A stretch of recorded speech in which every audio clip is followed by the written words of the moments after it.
So we are going to continue our negative space graffiti art. These are the two finished examples. The last step is this grass. You may or may not even get to that part, and that's okay. But today we'll finish up the wall, cut out your letters if you haven't done so, and then you'll get a blue piece of paper, and that's where you'll have your grass and then your clouds and all of that. So I'm going to show you how to do that. And then last will be the gluing portion. So you're going to first have this piece and just double check the one you wrote your name or initials or your word, adjective. And then notice that I have, mine is on the brick wall. So I have the texture of the brick. I have the lines across there to make it brick-like. And then all my letter pieces are cut out, and I did save this little piece to eventually place it right there, okay? So this one's ready to go. The background's done. I've cut it out the wall. I have my shadows. I'm gonna set this aside.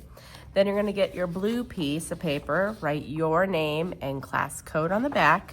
And then when you turn it over, I like to have a paper towel nearby because we're gonna be using oil pastels, and when we work around the edges, we want to obviously get it on the paper towel and not all over the table. So you'll get your oil pastels. I'm going to be using several different colors. I didn't grab a brown, but brown would work too.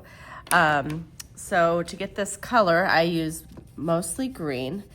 So I'm just going to color that green. Please don't peel the wrapper unless you need to, and just try to peel a small amount because that keeps whoever's using it their fingers clean the next time. So I started off with like a base color of green, and then I took this light green and went over it just to give it layers. If I want to go and say, okay, I want this to be like more darker green, I can totally go over that. Blue is great for shadows as well. So you can use blue, you can use yellow to highlight areas. Brown's great for shadows. And what's nice that's happening is the oil pastels just naturally kind of blend themselves when you layer the colors on. So I love oil pastels because the colors blend so nicely. But if you need to take your finger and smudge it, you can certainly do that as well, okay? So I have my line across center-ish. Mine's a little lower than center. It could be straight, it could have waves, hills, whatever you want. I've colored it in.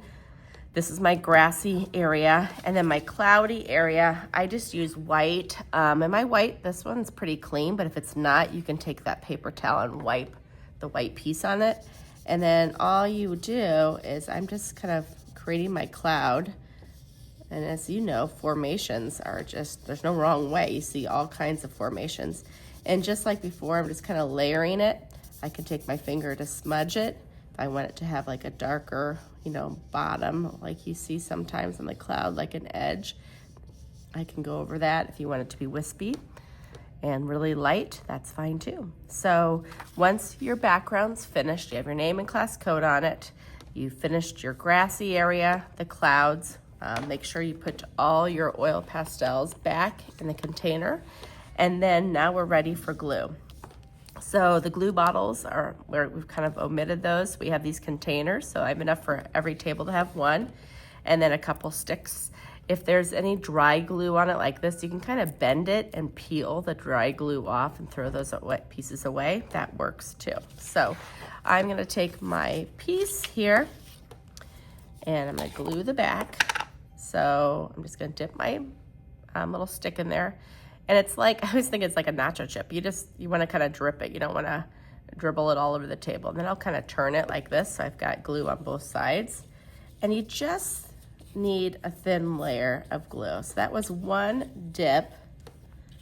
And I have almost half of it done. And I go into it again. And I turn it around so I'm not making a mess. I'm still noticing people using tons of glue. And a little glue goes a long way. You don't even have to see the white, okay? So that would work. There's still areas that don't have glue on it, but it's gonna stick really nicely. I'm gonna get my my background paper. I'm gonna try to set it down. I wanna make sure this left side here matches up to the wall. My right side This blue paper might be slightly larger. That's okay.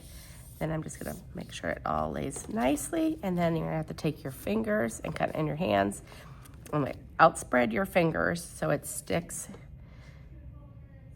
and it should stick really nicely. I usually give it a like 30-second hold, and that should be more than enough time to do this. You may have to move your hands around like mine, depending on how intricate or large your letters are, okay? So once that's stuck, if you have a little piece like this that's still sticking up, I'm fine with that, it's just little, but if it bothers you, one little way to do it is the same way, except this time I'd wipe off some, and then you just go underneath it, and then you can hold it down, okay? So you don't need a lot of glue on this. Then this little extra piece here, I've got my glue. Set that aside, and then, then I'm gonna stick this little piece right down in there, hold that, and if this is as far as you get, that's fine. If you get to the grass, you just kind of fringe it along the edges. You can kind of bend it a little bit, and then you'll just need a little glue, and then you'll eventually glue that at the bottom. And so that's what we'll be working on today.